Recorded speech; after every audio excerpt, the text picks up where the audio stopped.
E aí pessoal, beleza? Bem-vindos a mais um episódio de Jack and Toolers. Meu nome é Vinícius e hoje a gente vai falar um pouco sobre o livro A Igreja Local e a Música no Culto.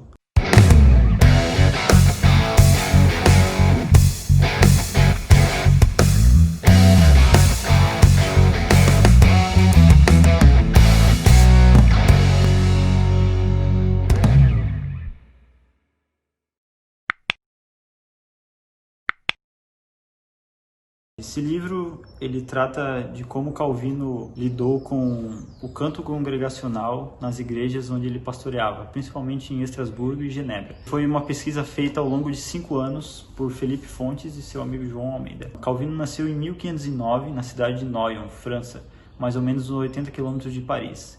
Em 1521, ele recebeu um benefício eclesiástico que o encaminhou para Faculdade de Artes do Colégio de Lamarck. Lá ele poderia escolher se ele gostaria de estudar Direito, Medicina ou Teologia.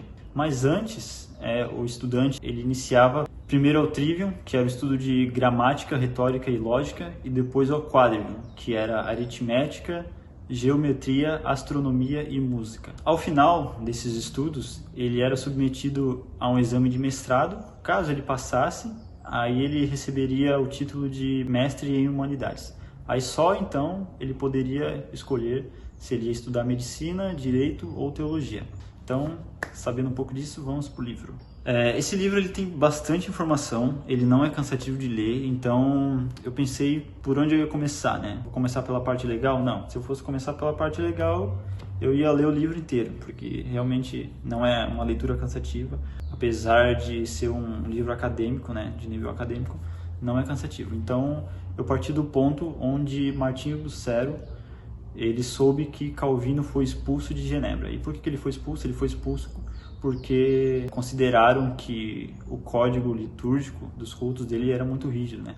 Então, eu vou partir daí. Óbvio que eu vou pular algumas datas, né? Porque se você quiser saber exatamente como foi, eu recomendo ler o livro. Calvino já era conhecido por Bucero desde 1532, que foi quando Calvino escreveu uma carta para ele pedindo ajuda e abrigo para um amigo que era um refugiado francês porque tinha sido falsamente acusado de ser um libertino.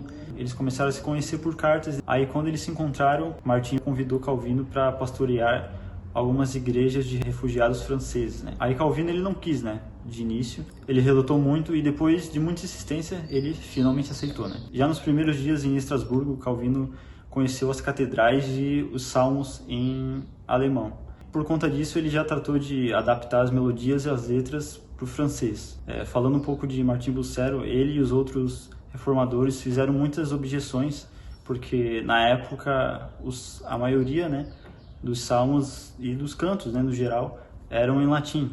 Então as pessoas iam lá e ficavam de espectadoras, né? Como você ir num lugar, num teatro e simplesmente assistir, você não participava. E obviamente eles eram contra isso. Então Calvino ele entendia que o culto deveria ser inclusivo. Todo mundo deveria participar, né? Desde crianças até os mais idosos. Então ele criou um modelo métrico para que todos pudessem cantar. As músicas dificilmente passavam de 1/8, porque assim todo mundo, literalmente todo mundo, conseguia cantar as músicas e participar do culto. O autor fala também que hoje em dia os grupos de música, né, eles caem no erro que Calvino combatia, que é a ideia da inclusividade. Então a gente vê hoje estilos musicais que vão ser bem aceitos pela próxima geração, pelos mais novos, mas que pelos mais velhos não é aceito. Isso acaba criando divisões nas igrejas. Tem um trecho interessante do livro que eu vou ler aqui para vocês sobre isso. A questão central é que todos os grupos musicais da igreja se esforcem para estabelecer o caráter inclusivo e abrangente do canto litúrgico. Para além das questões já discutidas, isso poderá requerer que os líderes das igrejas passem a considerar a dimensão acústica dos templos em suas construções e reformas, lembrando-se que tais ambientes servem à mensagem bíblica, falada ou cantada. Então, aqui a gente vê várias coisas, né? A música, ela é também a palavra pregada e todos devem cantar, né? A gente tem que encontrar um consenso de estilo, de tipo de música em que inclua todas as idades, né? Não deixe um para cá, outro para lá. É uma questão de respeito até. Ele fala ali também sobre a questão acústica. É engraçado que algumas igrejas, na época, elas tiveram que ser literalmente reformadas por conta, como eu disse já, da acústica, né? Hoje é muito mais fácil. Hoje a gente tem 1 milhão de recursos para calcular frequência, tudo que envolve som nas igrejas, e a gente pode construir as igrejas já pensando nisso. Esse é o ideal, né? Então as igrejas, elas eram basicamente redondas, né? Por quê? Porque era uma forma de que todos estivessem à mesma distância do centro, que era onde o pregador ficava, e também por uma questão de organização. Todos conseguiam se ver, então esse formato da igreja, ele evitava comportamentos inadequados, né? Então não tinha essa de um ficar conversando porque estava todo mundo se vendo. Por todo mundo se ver, né, as pessoas evitavam de ficar conversando ou levantando, e todo mundo conseguia ouvir da mesma forma. Outro ponto importante do livro é que ele ressalta que os salmos foram uma das principais fontes no canto reformado. Mas Calvino, ele não limitou os cantos somente aos salmos. Lógico, né? Ele se baseou nos salmos, mas ele também fez músicas, escreveu músicas e orientou pessoas a fazerem isso com outras partes da Bíblia, seja do Novo Testamento ou outras partes do Antigo Testamento. E até algumas canções que não estavam na Bíblia. A gente não pode esquecer que quando a gente fala de canções que não estão na Bíblia, não significa canções que contenham heresias, que vá contra valores que a Bíblia prega. Ele quis dizer algo extra-bíblico no sentido de que ele se inspirou na Bíblia, não diretamente, mas ele escreveu coisas que não estavam escritas lá, que não quebravam nenhum princípio, simplesmente assim. Trazendo um pouco para os dias atuais, outro assunto do livro, ele fala que na igreja nós precisamos de teólogos para que as músicas escritas pela igreja, né, composições próprias, elas não tenham alguma heresia, ou como disse antes, algo que vá contra um valor bíblico. Nós precisamos dos músicos, obviamente, para isso virar uma música, mas ele toca num ponto que a gente esquece, que é alguém que ligue a teologia à música. Nesse caso, ele diz que são os poetas, ou seja, são pessoas que elas têm esse talento de pegar a teologia e escrever de forma poética para que o músico venha encaixar a melodia. Então, são 3 grupos, na verdade, né? São os teólogos, os poetas e os músicos. São pessoas que elas precisam sempre andar juntas, né? Não literalmente, mas elas precisam estar em alinhamento. O músico, ele precisa entender que às vezes ele não é teólogo, embora isso é um erro, né? Na minha opinião. Eu acho que nós, como músicos, nós somos os teólogos mais ouvidos, né? Então existem os teólogos, os músicos, mas a gente não pode esquecer das pessoas que vão fazer essa intermediação, né? Que é pegar a teologia e escrever ela de forma musical. Agora, falando um pouco sobre os demais reformadores, tem um trecho no livro de uma citação de Herman Bavinck, que fala um pouco sobre a frieza dos reformados, e eu vou ler esse trecho aqui. Suas emoções não regiam sua razão, embora a razão e a vontade não negassem os direitos das suas emoções. Ora, suas mãos jamais ficaram ociosas. Coração, cabeça e mãos trabalharam conjuntamente numa excepcional harmonia. Eles não eram pietistas, com o olhar e o coração voltados apenas para a vida religiosa, nem místicos que se recolhiam em isolamento, abandonando o mundo a seu próprio destino. Também não eram intelectuais e moralistas, que falharam em fazer justiça à riqueza da vida emocional. Então a gente vê aqui que é bem o contrário, né? Eles não eram tão frios assim. Eles simplesmente tinham as coisas no lugar, ou seja, eles eram racionais, mas também usavam as suas emoções com razão, ou seja, era algo totalmente equilibrado, o que é um desafio para nós aqui no Brasil, né?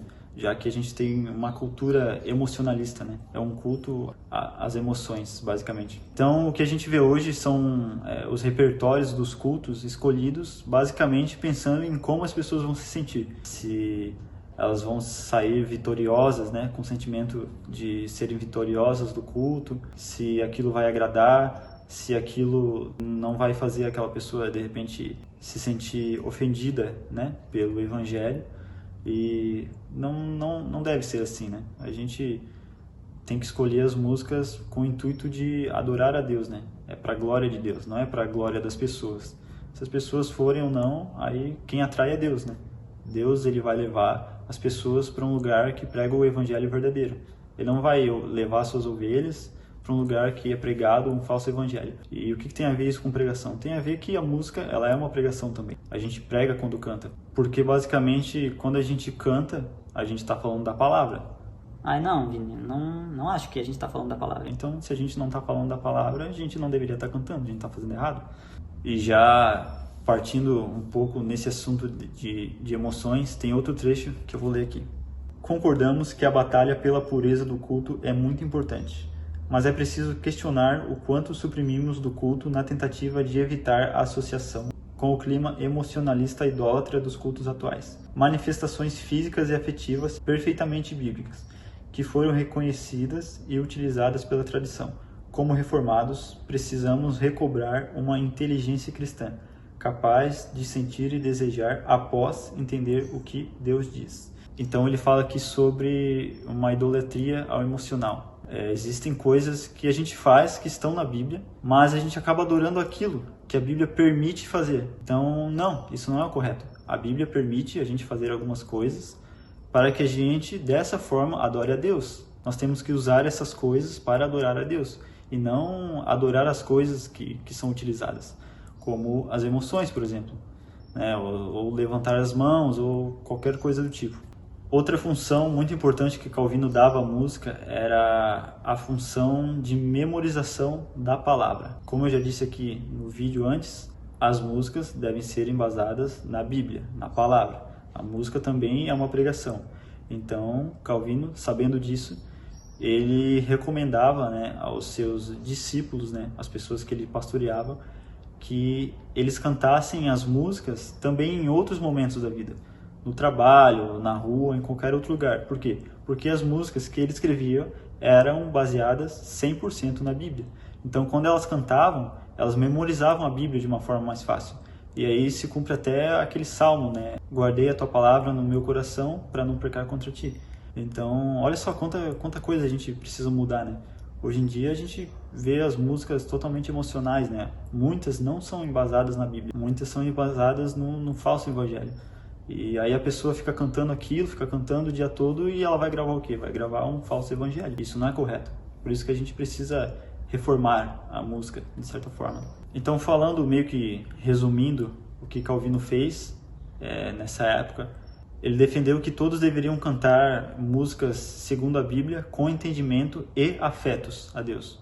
Ou seja, não é os seus afetos que devem definir o seu entendimento, e sim o contrário. O seu entendimento deve liderar os seus afetos, porque só assim a gente vai ter um culto racional. Outra coisa, ele levou em consideração também a limitação das pessoas. Então, como eu disse antes, algumas músicas não passavam de uma oitava, e os estilos musicais eram apropriados à época. Também ele interveio até no espaço acústico das igrejas. Existe um certo preconceito, né, em relação aos calvinistas reformados, de que são pessoas frias.